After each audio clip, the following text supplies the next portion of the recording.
Okay. Welcome back to Nick Lenz's Comic Corner Classic, Less Known Classics. This is episode number 27. I think it's like 82. Double shot number 1976. Now I got two Marvel trades.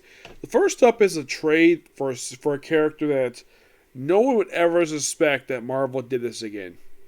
After they proclaim, oh, we gotta have one Captain America. Just one. We can't have freaking two.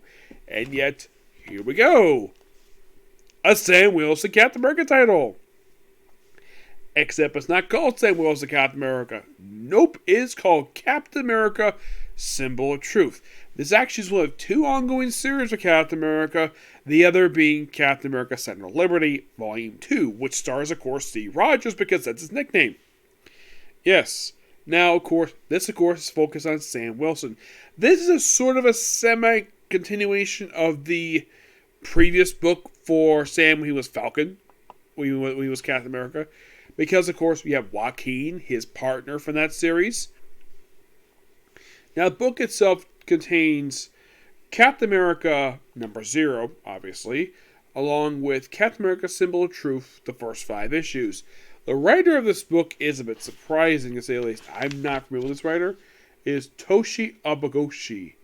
Artwork here is done by R.B. Silva for pretty much all the 5 issues. He co-does the artwork with issue 3 and 4 with Z. Carlos and Julian Shaw, issue 5. The cover artwork is done by R.B. Silva and Jesus Aber, who is the color artist. Issue 0 is done by, of course, the writer of this book, along with Jackson Loring and Colin Kelly. Lazy. Now, this book is pretty much in the way, so with this book, we have Sam being Captain America again for the first time at this point, about 5 years about 4 years since he put on the mantle. Though he did resume wearing this costume again in a mini-series he teamed up with the Falcon, Winter Soldier.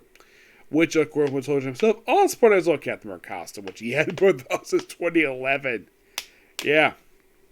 So, the issue 0 is mostly with Cap. You have Steve and Sam team with each other, take down Arnim Zola. And supposedly he's killed by the end of the issue.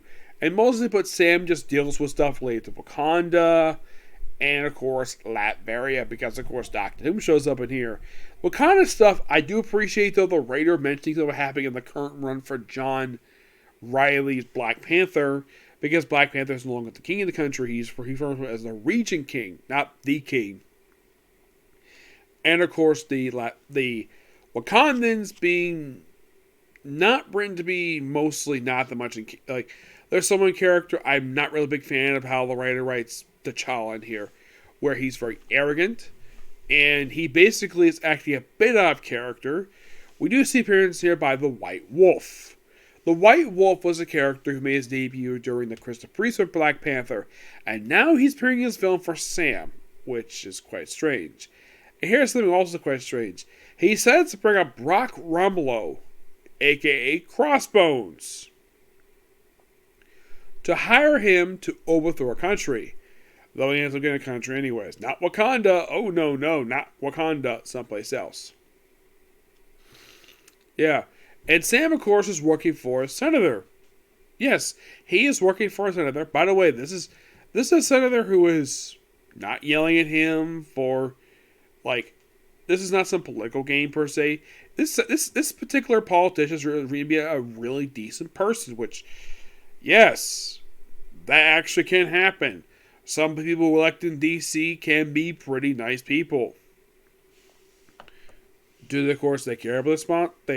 A lot of the time when politicians write Marvel Comics, a lot of them are usually written to be corrupt, or they're just very pig-headed and has to be set in their own dumb ways. This woman, nope, not like that at all. Pretty decent person. We also see a double one for Joaquin, where he actually meets his cousin for the first time. Yeah, his cousin, which he's not seen since he left Mexico.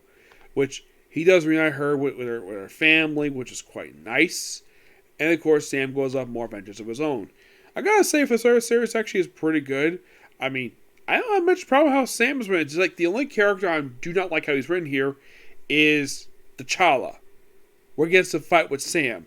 And of course, the Wakandans try to arrest Sam despite the fact he actually saved the country from terrorist attack. And that's like, it's like, yeah, he was one planet. Yeah. And of course, they had some disagreements, and eventually he's able to go home, no problem. Okay. Now, how the Wakandans are in here is somewhat in character. Yes, but at least they're not basically carrying freaking spears. Yeah. It's mostly pretty good here. Now I'm going to show some interior artwork here. The interior artwork is actually really good. I love the interior artwork. It just pure. I love the artwork. It's probably the best thing for this book. I'm going to give this book roughly a 9 out of 10. Yes. You're probably thinking, really? You bought this book? Yeah, Barnes & Noble last weekend. And now I guess the answer is, of course, the book is called Homeland. It's the first plan for the trade series. Next up we have is Monster Strike Monster Hunters. Yeah, this is part of the Tech On stuff with the whole... It's looked like it's semi-canon Marvel Universe because... we have the Avengers Mountain pop up here. Now, it's a follow-up to this book here, Avengers Mech Strike. Now, the book itself... Now, like that book was written by Jed McKay, this is written by Christos Gage. With Paco Diaz, and he does most of the artwork here with issue 5, co-does with Juan Ramos. With the cover artwork, mostly by Perry Paris, and Edgar is issue 1. The rest is by E.J. Su. Yeah, so as a follow-up to Avengers Mech Strike, they just basically have the Avengers wearing armor, aside from Iron Man, fighting monsters, and of course find Doctor Strange. Spider-Gwen's this book. It just a kind of fun book to read. Yes, it's not much else here, but just a good book. I think the main villain, I believe the main villain in this book is Doctor Doom and Loki, which is interesting. Book roughly a 9 out of 10. Not much to talk about there. Okay, so that's a particular review. Next up, Don't Tell Me It's Nagaro, which that's probably my last video for tonight. Okay, yeah, I think I can do it. Okay, next video. Bye.